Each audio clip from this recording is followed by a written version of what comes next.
Latest టెక్నాలజీతో చిన్న injection తో నన్ను పూర్తి ఆరోగ్యవంతురాలను చేశారు. Elite spine and pain management centre, Manikonda, Dilsukh Nagar. Hi అండి, నమస్తే. తెలంగాణ వ్యాప్తంగా ఎన్నికల హడావుడి మటుకు అంతా ఇంత కాదు. పార్లమెంట్ ఎలక్షన్ల కోసం ఇప్పటికే పార్టీల అగ్రనేతలు వరంగల్ జిల్లాకి వచ్చారు. ప్రచారం మటుకు ముమ్మరంగా సాగింది. కార్నర్ మీటింగ్లతో సహా మనం చూసాం. అసలు ఓటర్లు ఏమనుకుంటున్నారు? ఎలక్షన్ సమయంలో దాదాపు అధికార పార్టీలైనా ప్రతిపక్ష పార్టీలైనా హామీలు ఇస్తుంటాయి. ఎలాంటి హామీలు ఇచ్చారు, అసలు ఓటర్ మనస్తత్వం ఏంటి, అసలు ఏ పార్టీకి ఓటేస్తున్నారు అనేది కాకుండా ఫస్ట్ ఒక ఓటర్ అనే పర్సన్ తను ఏం రిక్వైర్మెంట్, తను ఏం కావాలనుకుంటున్నారు వాళ్ళని అడిగి తెలుసుకుందాం. మనతో పాటు ఇంటెలెక్చువల్స్తో సహా ఉన్నారు, వాళ్ళని అడిగి తెలుసుకుందాం. సార్ నమస్తే.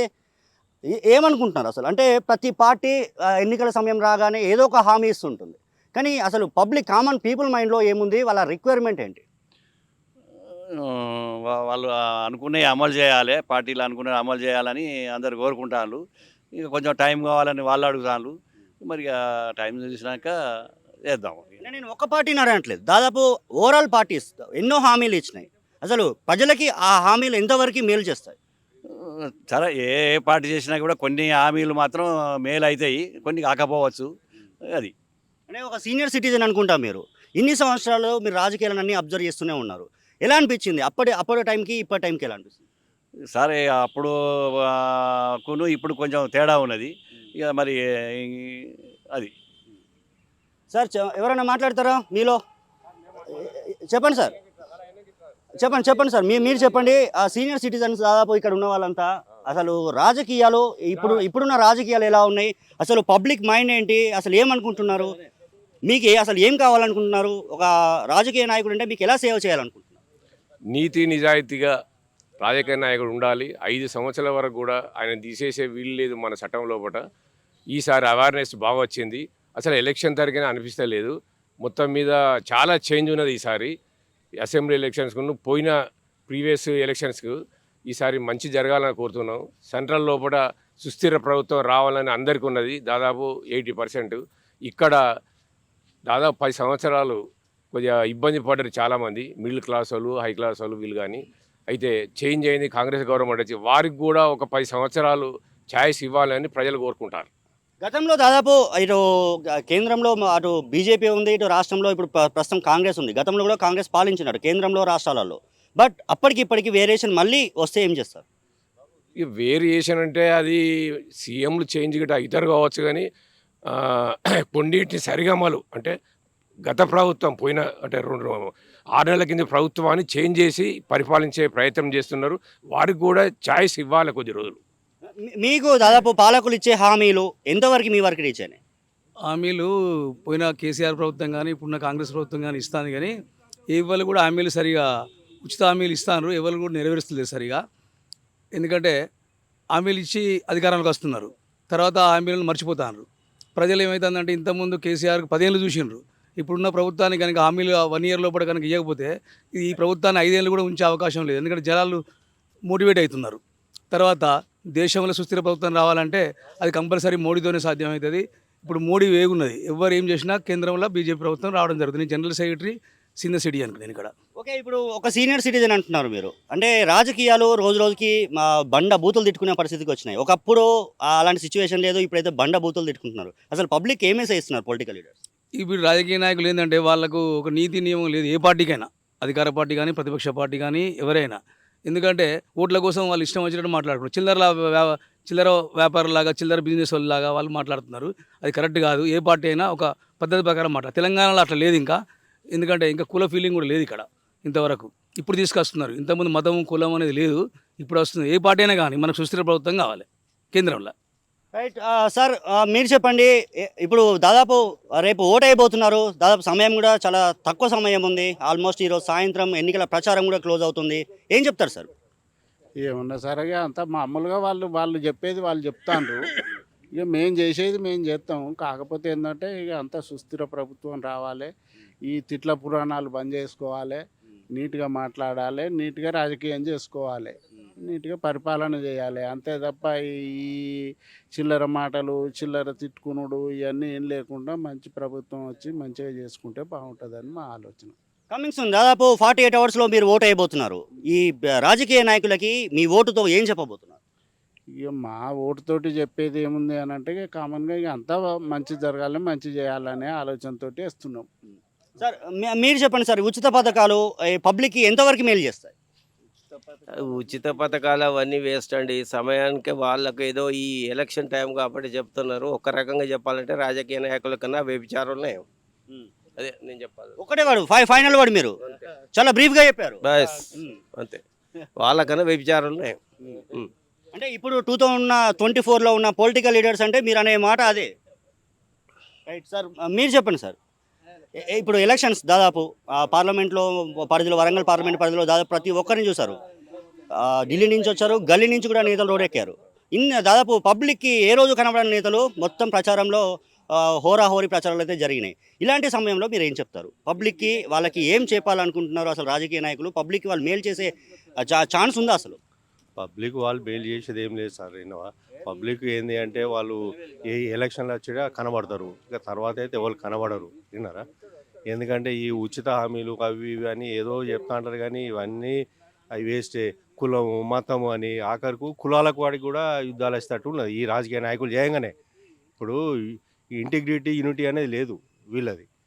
ఎవరు డైవర్షన్ పాలిటిక్స్ అంటే ఏది అంటే ఇది నేను కులం అంటాడు, వాడు మతం అంటాడు, ఇది అంటాడు, కానీ అది కరెక్ట్ కాదు. వాడు చేసేది చెప్పాలి, అది ఇంపార్టెంట్. అది చెప్తలేరు. ఇది చేసేవాడు, ఎవడు పుస్తకాలు తీసుకోపోతాడు, ఇవన్నీ గలీజు. ఒక రాజకీయ నాయకులు చెప్పేటి పద్ధతులు కావు ఇవి, according to my point of view. అంటే ఇప్పుడు రైతులు కూడా ఇబ్బందులు పడుతున్నారు. దాదాపు మొన్న కూడా అకాల వర్షానికి దాదాపు పంట నష్టపోయింది. దాదాపు తోటలు వేసిన మామిడి తోట కానించి దాదాపు పంటలు మొత్తం నష్టపోయిన సిచ్యువేషన్ నెలకొంది. ఈరోజు తినడానికి కూడా ఒక బియ్యం బస్తా ఒక 25 kgs రైస్ కొనుక్కోవాలనుకుంటే ఏం తక్కువ 2000 ఉంది. ఇలాంటి సిచ్యువేషన్లో ఇన్ని హామీలు ఇస్తున్నారు, పేదోనికి కరెక్ట్ ఏం కావాలో ఎందుకు ఇవ్వలేకపోతే? ఇప్పుడు పేదోళ్ళకు అంటే వాళ్ళు అడ్డగోలు జిఎస్టీ వేసి మొత్తానికి ప్రతి దానికి జిఎస్టీ వేసి చంపుతున్నారండి. పాల ప్యాకెట్ కానీ ఇది కానీ ప్రతి దాంట్లో ఇప్పుడు ఒక 10-20 ఏళ్ళ కిందకి ఇప్పుడు ఎంత పెరిగిందో గ్రాఫ్ చూడండి. రేట్స్ కానీ ఏది కానీ, ఈవెన్ ఇన్సూరెన్స్ కట్టాలంటే దానికి కూడా జిఎస్టీ.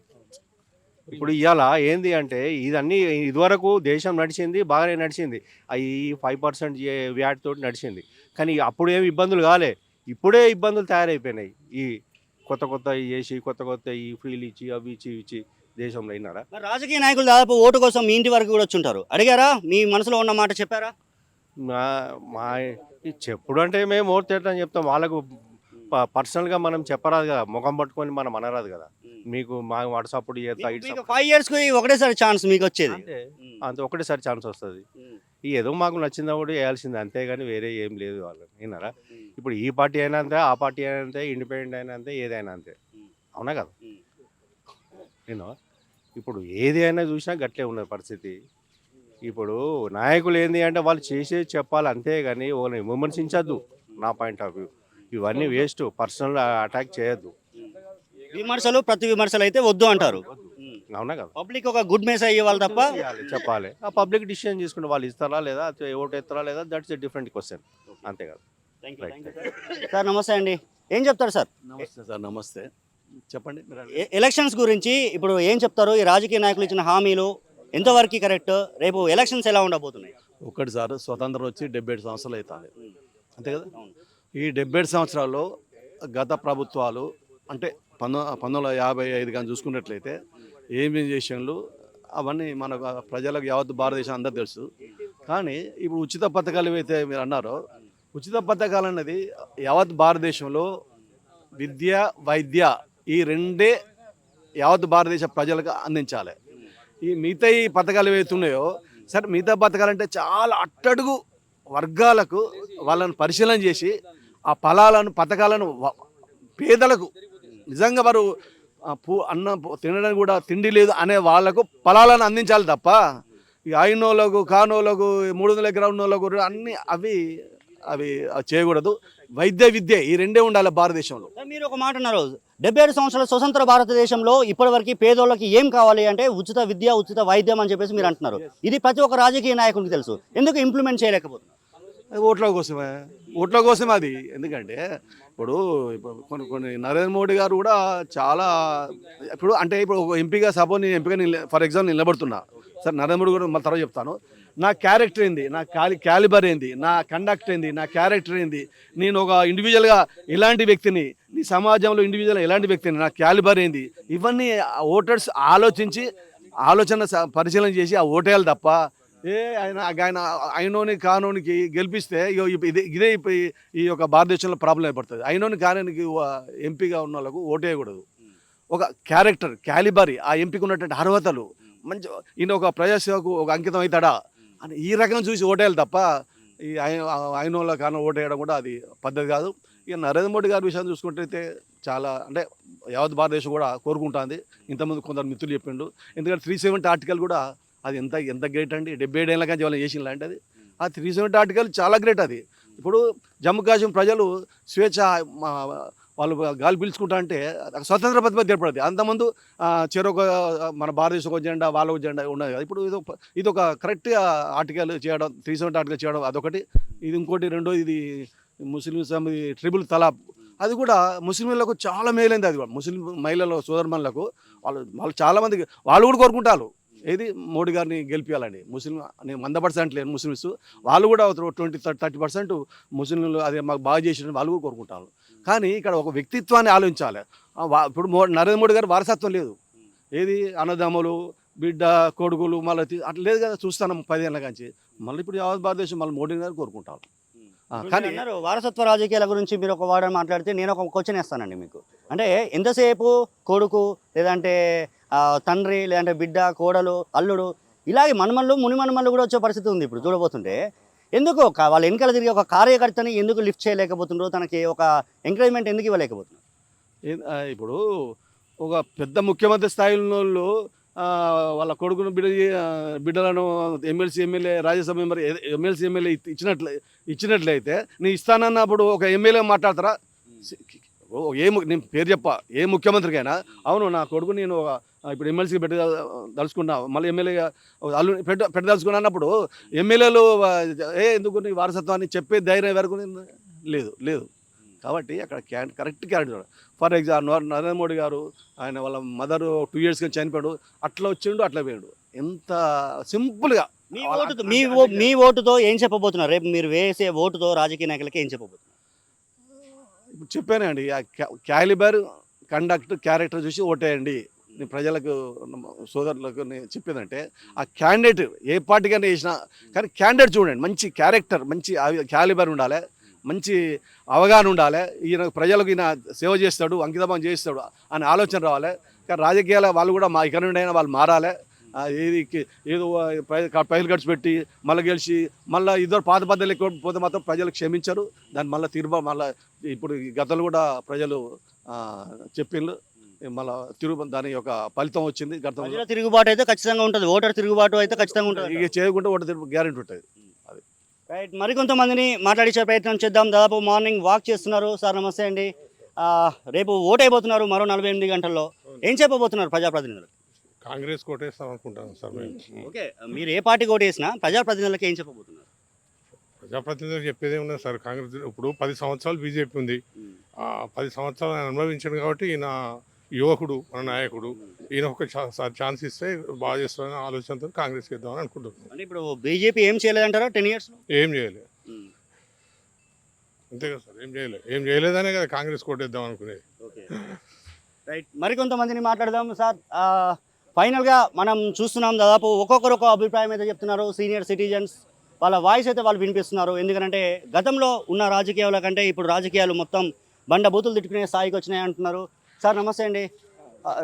నమస్తే అండి. రేపు రాబోయే ఎలక్షన్స్లలో మనం ఏ విధంగా ఓటర్ అనే పర్సన్కి ఏం చేయాలి, అసలు ఓటర్ అనే పర్సన్ తన ఏం కోరుకుంటున్నాడు, అదేవిధంగా సేమ్ టైం పొలిటికల్ లీడర్స్ మారాలి. పొలిటికల్ లీడర్స్ మారితే తప్ప రాజకీయ భవిష్యత్తులు అయితే మారాయి, ప్రజల భవిష్యత్తు అయితే మారదు. ఎందుకంటే గతంలో ఉన్న రాజకీయాలు ఒక తీరుగా ఉన్నాయి, ఇప్పుడు ఉన్న రాజకీయాలు మరో తీరుగా ఉన్నాయి. మాటల యుద్ధం, మాటల తూటాలు పేల్చుకోవడం తప్ప ప్రజలకి వాళ్ళకు ఒక మంచి మెసేజ్ ఇవ్వాల్సింది.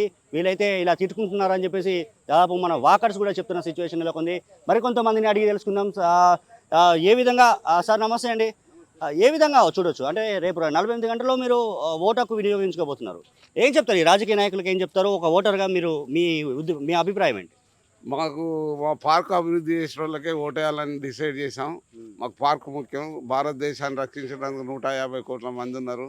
మేము అందులో ఎంత నీటి బొట్టులాగా మాకు పార్కు, మా చుట్టూ పరిసర ప్రాంతాలు, మా పట్టణం అభివృద్ధి చేసే వాళ్ళకి ఓటేయాలని మా పార్క్ తరఫున నిర్ణయించుకున్నాం. అంటే మీ మనసులో మీరు ఒక ఓటర్గా మీరు అంటే మీ డెవలప్మెంట్ చూసి మీరు ఓటేస్తారు అంతే? అంతే అంతే అంతే ఓటర్గా మాకు కావాల్సిన డెవలప్మెంట్ అంతే. డెవలప్మెంట్ ఎవరు చేస్తే వాళ్ళు ప్రస్తుతం అధికార పార్టీ ఉంది కనుక దానికే చేయాలని మేము అంతా అనుకుంటున్నాం. ఏం చెప్తారు మీరు ఫైనల్గా, ఏం చెప్తారు సార్? ప్రజలు ఇది మెజార్టీ కోరుకుంటే మన కారణానికి ఉండదు. రాష్ట్ర పరిస్థితులు ఎట్లున్నా, రాష్ట్రంలో ఏ పార్టీ వచ్చినా దేశంలో మాత్రం బీజేపీకి గ్యారంటీ, నరేంద్ర మోడీ గ్యారంటీ 400 సీట్లు. మీ ఓటు బీజేపీ? 100%. సార్ నమస్తే అండి, సారీ ఫర్ ట్రబుల్. వాకింగ్ చేస్తున్నట్టున్నారు, 48 గంటల్లో మీరు ఓటు హక్కు వినియోగించుకోబోతున్నారు. ఏం చెప్తారు ఈ రాజకీయ నాయకులు? ఏం చెప్తామండి, ఏమున్నది, రాజకీయ నాయకుల గురించి మీకు తెలుసు కదా ఎంత దుర్మార్గులో, అంతే కదా, వాళ్ళ గురించి మాట్లాడొద్దు. దుర్మార్గులు, దేశంలో దుర్మార్గులు ఉన్నారు అంతే, వాళ్ళ గురించి ఎక్కువ మాట్లాడొద్దు. దేశ నాయకులే అట్లున్నారు, అట్లనే తయారవుతాను అంతే. అంటే ఒక ఓటర్గా, ఒక సీనియర్ సిటిజన్గా, ఒక ఓటర్గా మీ మనసులో మాట ఏంటి సార్? మా మనసులో మాట అంటే దేశాన్ని కాపాడేటోళ్ళకు ఓటేద్దాం అనుకుంటున్నామండి మేము. దేశాన్ని ఎవరైతే కాపాడుతారో వాళ్ళకు ఓటు, ఎవరన్నా కానీ, అంతే మా ఉద్దేశం. అంటే ఇప్పుడు గతంలో మీరు ఎంతో మంది రాజకీయ నాయకులను చూస్తుంటారు, ఇప్పుడు వచ్చిన రాజకీయ నాయకులను చూస్తున్నారు, ఏ విధంగా ఉంది వాళ్ళకి వీళ్ళకి? మోడీ నచ్చిండండి. ఇక నాయకుల కంటే మోడీ బెటర్ అనిపిస్తున్నది. మోడీ కోసం మేము వేస్తాం ఓటు అంతే. మరిన్ని వీడియోస్ కోసం ఛానల్ ని సబ్స్క్రైబ్ చేయండి. లేటెస్ట్ అప్డేట్స్ కోసం వాట్సాప్ ఛానల్ ని ఫాలో చేయండి. అండ్ లింక్ డిస్క్రిప్షన్ లో ఉంది.